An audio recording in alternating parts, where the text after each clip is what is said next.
মেঘ ঝড় বৃষ্টি যাই হয়ে যাক, আমাদেরকে কাজে যেতেই হবে। আজকেও সকালবেলা উঠে দেখি আকাশের মুখটা কিন্তু ভারী হয়ে আছে।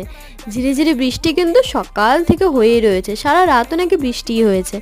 যাই হোক, এত গরমের পরে বৃষ্টিটা বেশ ভালোই আরাম দিচ্ছে, কিন্তু এই বৃষ্টি কিন্তু আমাদের জন্য আরামের একদমই না। তাড়াতাড়ি খাওয়া দাওয়া করে রেডি হয়ে গেছিলাম স্কুলের জন্য। তার আগে একটু বিছানা গুছিয়ে ঘরটর পরিষ্কার করে নিতে তো হবেই, তাই না? কারণ স্কুলে গেলে কিন্তু সারাটা দিন স্কুলেই থাকা। তবে আজ টিফিনে কিন্তু ভালোই মজা হয়েছে, কারণ আজকে একজন খাইয়েছে সিঙ্গারা। তার সাথে টিফিনে নিয়ে গেছিলাম চানাচুর, মুড়ি আর শশা মাখা। আর সিঙ্গারাটা কিন্তু খেতে বেশ ভালো ছিল। তারপরে রাত্রেবেলা এসে একটু চাউমিন খেয়ে ঘুমিয়ে পড়লাম। টাটা।